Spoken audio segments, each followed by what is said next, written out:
Eh bien, bonsoir à tous les amis, supporters sportifs parisiens, parisiennes, supporters sportifs d'autres clubs amoureux, amoureuses du football. Bienvenue à vous. Bon, les amis, petite vidéo actualité, comme j'ai l'habitude de le faire, puisqu'il y a des choses à dire en ce moment sur l'actualité concernant le Paris Saint-Germain. Donc, j'aimerais reparler du prêt de Dagba à Strasbourg, qui a prolongé au PSG et dans la foulée a été prêté à Strasbourg. J'aimerais parler aussi du petit Édouard Michu, qui n'est pas venu au rendez-vous demandé par sa hiérarchie, donc par Campos, si c'est pas présenté au rendez-vous pour faire le point. Donc ça, on va y revenir aussi.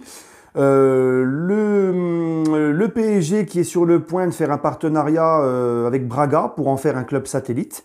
Et puis Campos qui temporise et qui ne veut toujours pas donner le prix pour Scamacca et Renato Sanchez et s'aligner sur le prix. Donc tout ça, je vais donner mon avis.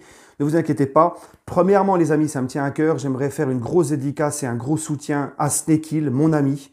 Snake Hill que j'ai connu dans le Grand Décrassage. On a fait des émissions ensemble. Le feeling est tout de suite passé. C'est devenu un ami que j'apprécie beaucoup, que j'aime beaucoup, qui est quelqu'un de très gentil, très respectueux. C'est vraiment une crème. Et ça me fait très mal au cœur pour lui de le voir dans sa dernière vidéo. Allez voir sur sa chaîne YouTube sa dernière vidéo par rapport à ce qui se passe à Bordeaux, puisque c'est un grand fan de Bordeaux, un grand supporter bordelais. Ce qui se passe à Bordeaux, donc faut savoir que Bordeaux, les amis, si Bordeaux n'est pas confirmé en Ligue 2, c'est la Nationale 3, puisque c'est un dépôt de bilan complet. Donc ça, dans la vie d'un supporter, surtout un club historique comme Bordeaux, qui a un très gros palmarès en France, ça fait mal au cœur et je me mets vraiment à la place de leurs supporters. Si ça nous arriverait à nous, les gars, on serait au fond du trou. Donc quand tu es amoureux d'un club, on est tous amoureux d'un club, donc on peut le comprendre. Donc je lui apporte tout mon soutien à lui et tous les supporters bordelais et j'espère vraiment un jour revoir Bordeaux en Ligue 1. C'est important, les gars. Bref, n'hésitez pas à aller vous abonner à la chaîne de Snake Hill, donnez-lui de la force, puisqu'il continuera sa chaîne à travers des vlogs sur les Girondins pour continuer à voir ce qui se passe à Bordeaux, ou sur le foot, les déplacements qu'il fera, etc.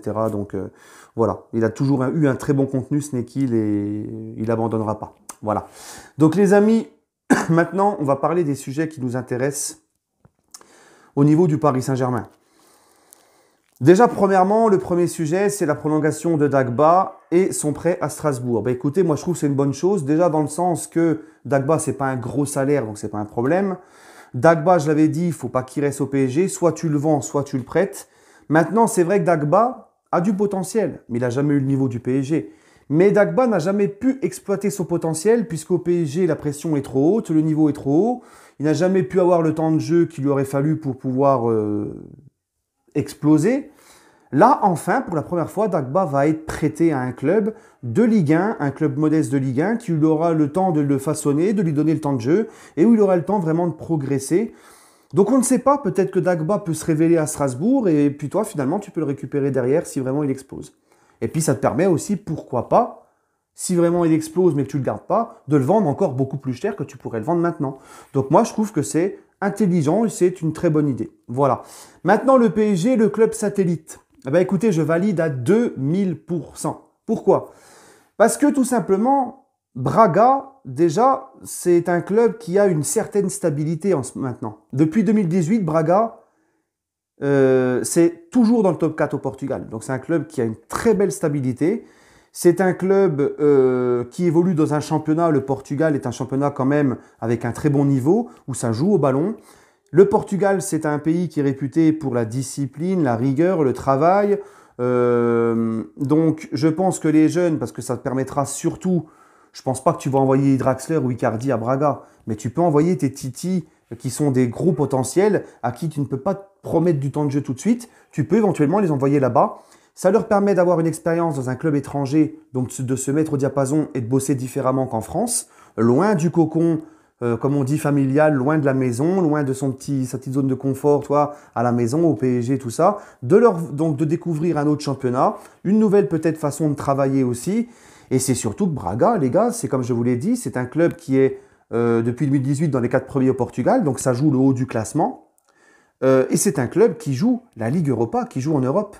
Donc tes petits jeunes peuvent vraiment prendre une très grande expérience là-bas et exploser. Et ça, c'est très bien. Et en plus de ça, Braga, qui comme beaucoup de clubs portugais, bon, moins que le Sporting, que Benfica et Porto, mais Braga est capable de te sortir des petites pépites comme ça de derrière les fagots et et ben, des mecs qui explosent complètement, des vrais cracks.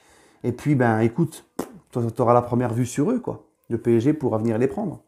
Donc ça, je trouve vraiment que c'est très très bien. On va espérer que ça se fasse.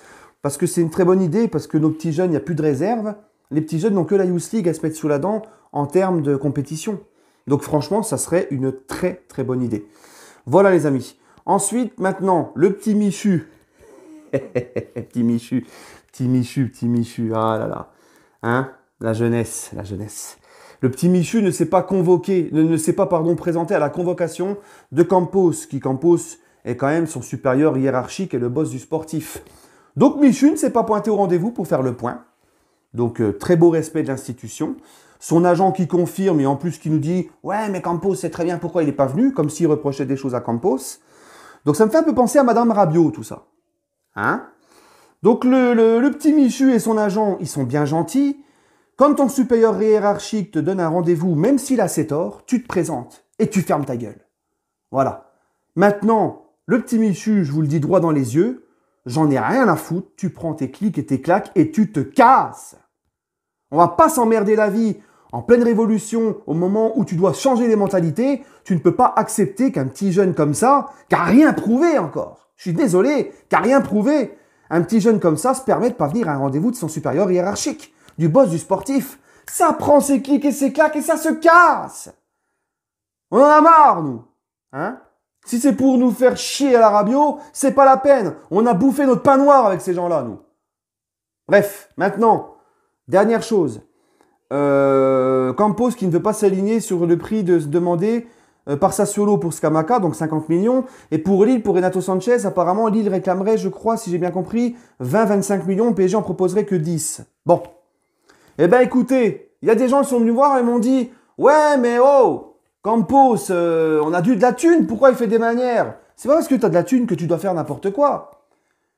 Il a raison, Campos. Le PSG, à chaque fois qu'il frappe à la porte, ça double les prix. Ça profite. Fini la pigeonnerie. On n'est plus vos pigeons. Si on vous propose ça, c'est à prendre ou à laisser. Campos, il a d'autres mecs en plan B, plan C. Il a d'autres mecs, hein, ne vous inquiétez pas. Il n'y a pas que Scamacca, il n'y a pas que Renato Sanchez.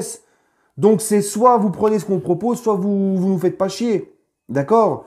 Parce que bon, Renato Sanchez, c'est un mec qui est souvent blessé, c'est ça aussi le problème. Donc 10 millions, ça me paraît raisonnable. Il lui reste 1 an de contrat. Il est très souvent blessé. Même si c'est vrai, Renato Sanchez, les gars, je l'ai toujours dit, je le dis encore, c'est un mec, s'il est en forme, il est à 100% de ses moyens. Renato Sanchez, c'est un très bon joueur. C'est un joueur qui pète tous nos milieux de terrain à l'heure actuelle, mis à part Marco Verratti. Tu vois, Renato Sanchez à 100% de ses moyens, c'est très fort. Et n'en déplaise aux bandeurs de Sud-Américains, les pro-Paredes, là, les FBA, comme je les appelle, les favelas de Buenos Aires, là, le FC FBA, le FC Favelas de Buenos Aires, les bandeurs de Sudam. Oui, parce que Paredes, les gars, 3-4 bons matchs de référence en 3 ans qu'il est au PSG. Si ça serait un Français et qui s'appellerait Léandre Pardel, par exemple, Léandre Pradel, et qui serait français, qui aurait exactement les mêmes stats que Paredes, le peu de nombre de matchs références que Paredes, 3-4 matchs références en 3 ans au PSG, il n'y a personne qui lui lécherait les bottes à Paredes. Tout le monde lui cracherait dessus. Mais parce qu'il est sud-américain et il est argentin, il faut absolument nous faire croire qu'il est trop fort. Hein? Non. Donc Renato Sanchez, même s'il a le niveau, les gars, il a vraiment un très gros niveau, un très gros potentiel. Le problème, c'est qu'il est très souvent blessé. Donc, 1 année de contrat, un mec qui est quand même instable par rapport à ses pépins physiques, 10 millions d'euros, ça me paraît raisonnable. D'accord? Et Scamacca, ben écoutez, c'est vrai que 50 millions d'euros pour un mec qui a fait certes une très très bonne saison, qui est très bon, mais qui n'a encore rien prouvé en Europe, qui n'a fait qu'une bonne saison, il faudra confirmer derrière. Donc, 50 millions, ils sont bien gentils quand même. Voilà. Donc, bah écoutez, on verra comment ça va se passer, mais que Campos ne cesse pas faire et siffle la fin de la pigeonnerie au PSG, ben c'est tout à fait normal. On s'est assez fait pigeonner, les gars. Hein? Sur les Paredes, sur les Kerrer, et j'en passe, et j'en passe. Bref, allez les amis, sur ce, ben, n'hésitez pas, vous, à me donner vos ressentis de tous ces points en commentaire. Et puis on se retrouvera très vite pour une prochaine vidéo. Il y a tous les jours de l'actualité à dire à peu près. Donc on va se retrouver régulièrement et puis on va attendre tranquillement la suite du mercato. Et puis voilà les amis. Allez, prenez soin de vous et allez Paris.